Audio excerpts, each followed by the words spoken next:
I'd like to welcome back Bob, who will be joined on stage by Dr. Robert Molloy, the Director of Office of Highway Safety with the National Transportation Safety Board, and Finch Fulton, the Assistant Secretary for Policy at the U.S. Department of Transportation.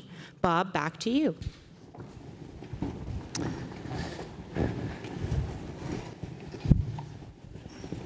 Thank you guys for joining us. You both have, we're talking a little bit backstage, you both have great jobs. Can you describe a day in the life of what you do? Rob, can we start with you, and then we'll go to Finch. Well, certainly, as Director for the Office of Highway Safety, my job is to monitor when crashes occur, and when a crash occurs, to send a team out to find out what happened, and more importantly, find out what can be done to prevent this from ever happening again. And also for monitoring trends in highway safety to find out what I need to do to better equip my teams to do the investigations, but also to stay on the front kind of leading edge of the development of those technologies so the development goes smoothly. Finch, how about you? So working in the policy shop, we get to engage with a lot of the innovators that are conducting the 1,300 test and demonstration activities around the country by over 80 companies in about 36 states. So making sure that we keep our fingers on the pulse of all of those and ensuring that safety is prioritized in all of their activities, and then utilizing that so we can get the data ultimately that we need to update our standards, update our regulations, and ensure this full and safe integration of these vehicles onto our roadways in the future. When you say tests, give me a little example of that. Well, I mean, you see even some of the mapping that's going on in the District of Columbia, that's being played out. In Arizona, for example, they're using some of this data to ensure that they can have routine operations where there's a driver in the vehicle that can take over, but by going through these cycles in real time on the roadways, they're able to get the data they need to figure out how to advance their operations and expand the type of operations that they're conducting. Rob, as far as the future of automated vehicles, where do you see it going? Well, first of all, how has the technology improved over the last few years, and when are more of us going to be in these type of vehicles? Well, I think one of the big components that needs to be done for the movement of automated vehicles is we need to really develop the building blocks of those automated vehicles. And in investigations we've done, it's typically not been the automation that's had a failure. It's been the systems used to detect other vehicles, so automatic emergency braking. So we have been pushing on NHTSA to develop requirements for automatic emergency braking. We've been pushing them to develop requirements for vehicle-to-vehicle communications. All of these safety systems are really the backbone on which these automated systems can function. Finch, your department has stressed remaining technology neutral. What does that mean? So we don't want to choose the exact way to do things because we don't know the best way to do them yet. The world leaders in these technologies don't have all the answers yet. They're trying to test it, trying to figure it out today. So what that can mean is, for example, we're dedicated to preserving the 5.9 gigahertz safety spectrum for connected vehicle technologies, but we don't think that every automated vehicle developer has to make their vehicle connected, and we don't think that it has to be dedicated short-range communications or DSRC or CV2X technologies or future 5G technology. We only care about the safety outcomes, the mechanisms that the innovators use to get those safety outcomes. We don't want the government being in a position to where they have to choose the winners and losers. I think, can I just add there? I mean, one of the difficulties that I've seen in my career at the NTSB is we're always looking for that perfect technology. And because of that, I think it delays technology that's out there and actually can work. I think V2V is a case where we could move forward without being technology tied, but getting it out there, getting it deployed, and using the information from that deployment to improve and enhance the system. And I think the same thing's been with collision avoidance systems. First, we wanted to warn people, then we wanted automatic braking, and then we wanted systems that talk to each other so we'd have better automatic braking. And in the meantime, we weren't pushing to develop and deploy that technology. Finch, this administration has talked a lot about deregulation.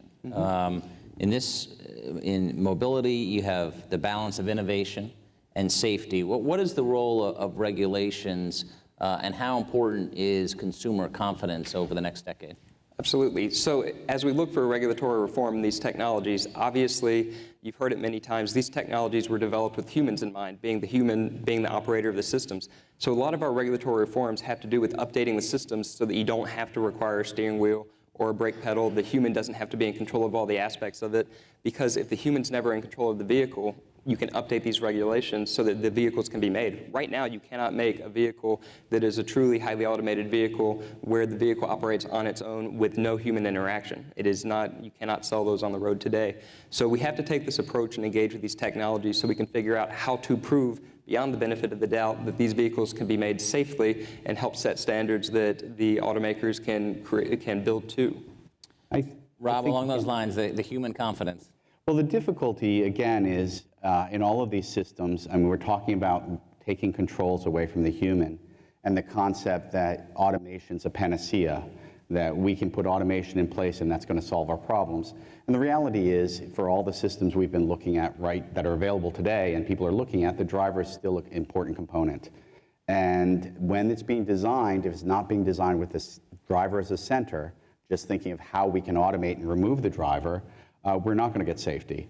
And that is something that I think when it comes to development, people are excited about. I can make this happen with the vehicle, but they need to keep the driver in mind of how they will interact. And I think that's where the federal government can step in to make sure that happens. And Dr. Molloy makes a great point. You asked the question earlier, when will we be able to drive in an automated vehicle or ride in one?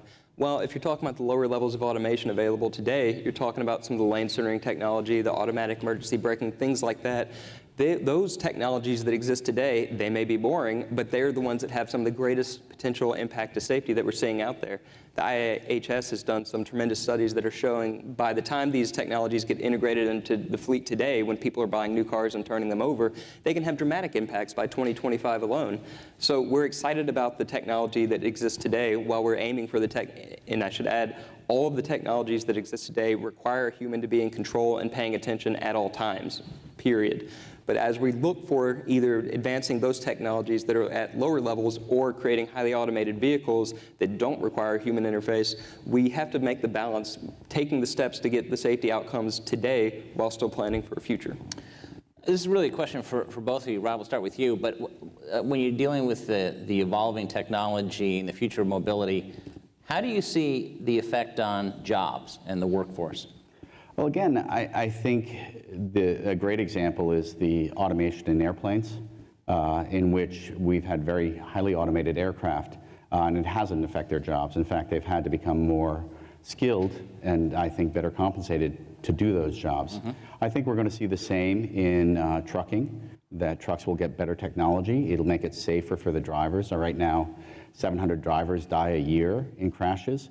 Getting that technology on board is going to make their lives safer, and in reality, they're still going to be needed, because I think that's going to be a long time off before the public's comfortable with an 80,000-pound vehicle driving by itself.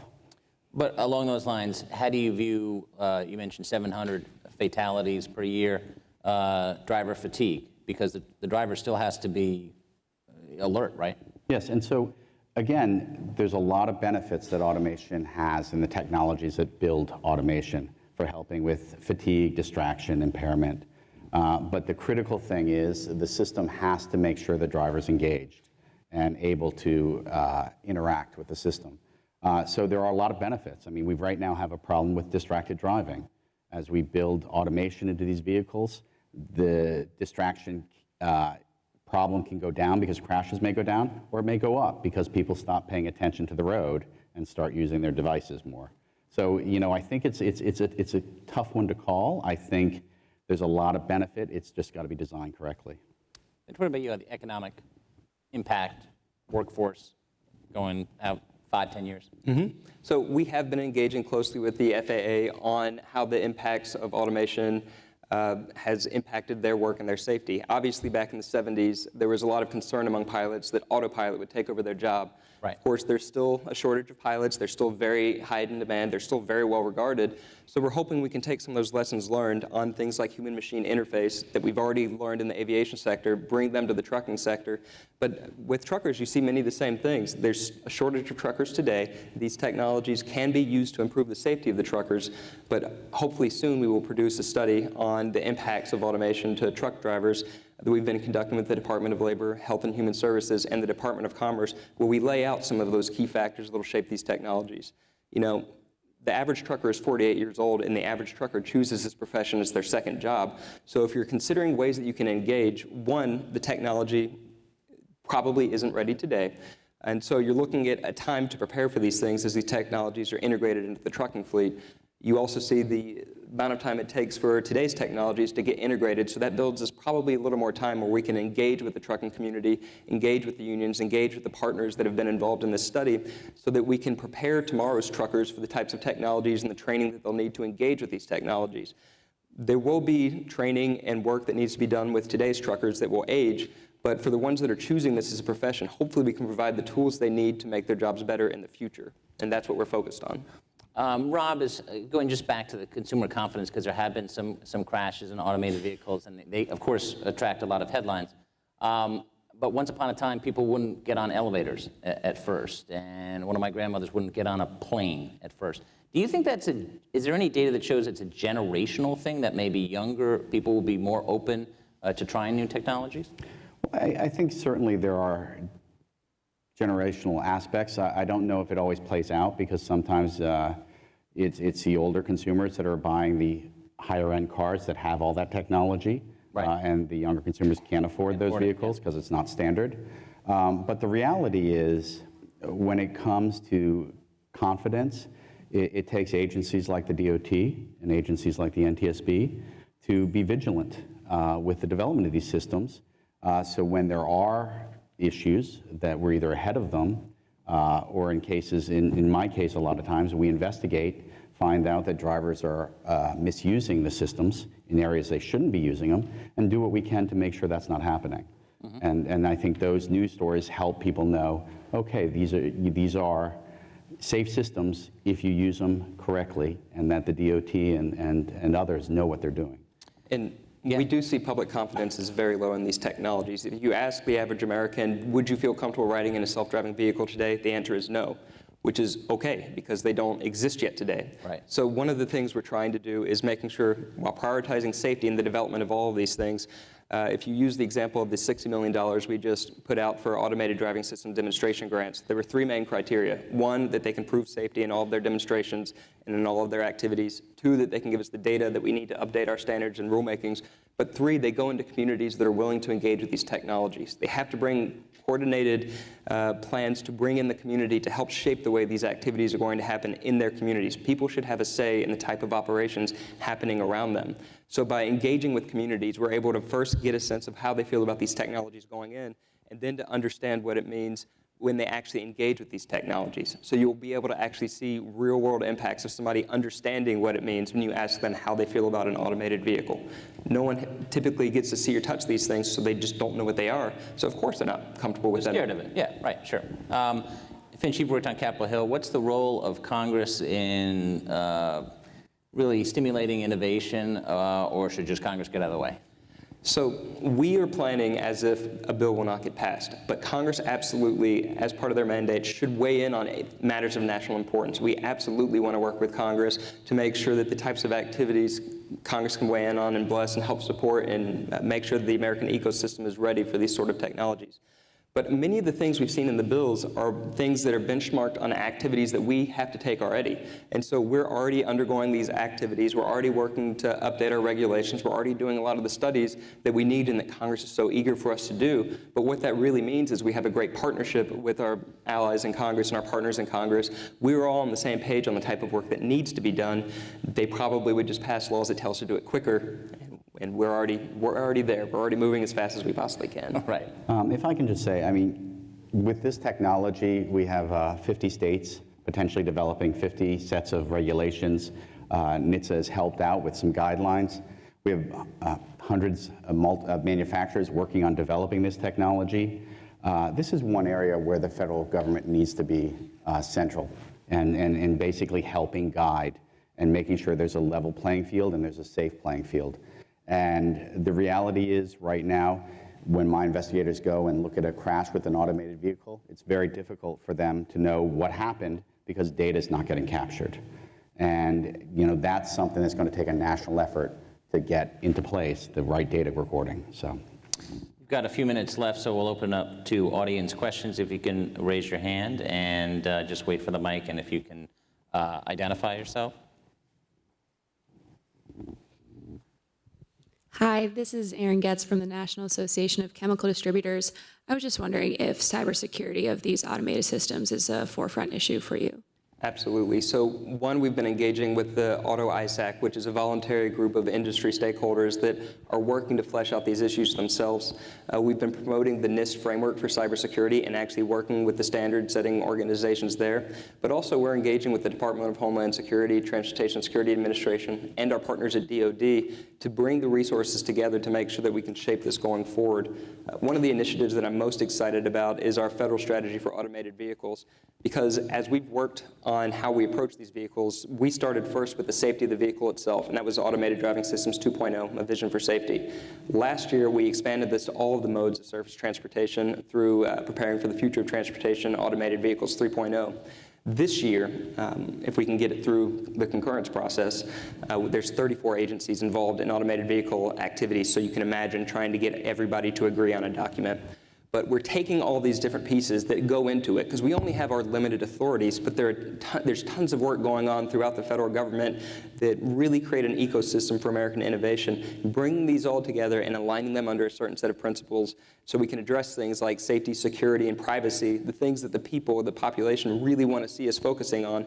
By bringing all these federal authorities together and putting them on the same page, we're going to get the outcomes we hope to get the outcomes that people want.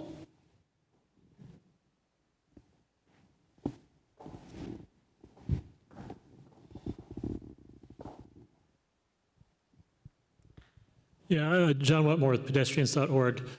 What do we still need to know more about how a high-tech automated vehicle interacts with something very low-tech, pedestrians? I think right now, the NTSB is currently working on an investigation that we hope the results will be out in the next month that talks a little bit about that. I think there were great technologies that are being developed. It's available in your cars, many cars today, for pedestrian detection. We had asked NHTSA to move forward with making that one of the safety features that gets checked off in an NCAP. They have not moved forward on that, but I think right now it's a technology that's working. And again, getting that technology in the field is going to also allow it to prevent more fatalities. Pedestrians were 5,000 fatalities in the last year. Start working on that, and then as it's out, it will improve too. So I think there's work that can be done over at DOT. Time for one more on this side. Way over there.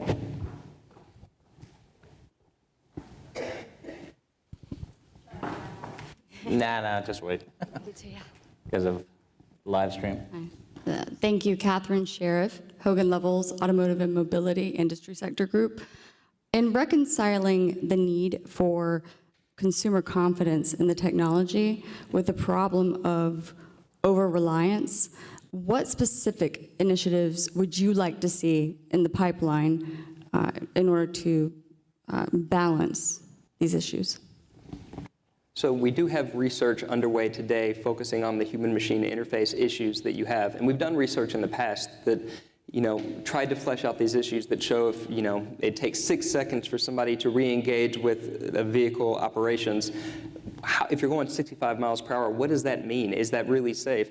We're doing additional research on how people relate to audio signals, visual signals. How can people stay best engaged in the driving activities? But the core of it all is right now, people have to pay attention at all times. There's no technology on the road today where people can drift off and not pay attention. So trying to bring in some of the things we've learned from the FAA and shape the research going forward, the human-machine interaction with lower levels of automation is going to be critical to the safety of these activities technology going forward, and something that all of the innovators, AV makers, and OEMs have to consider as they shape and design the functions of their vehicles.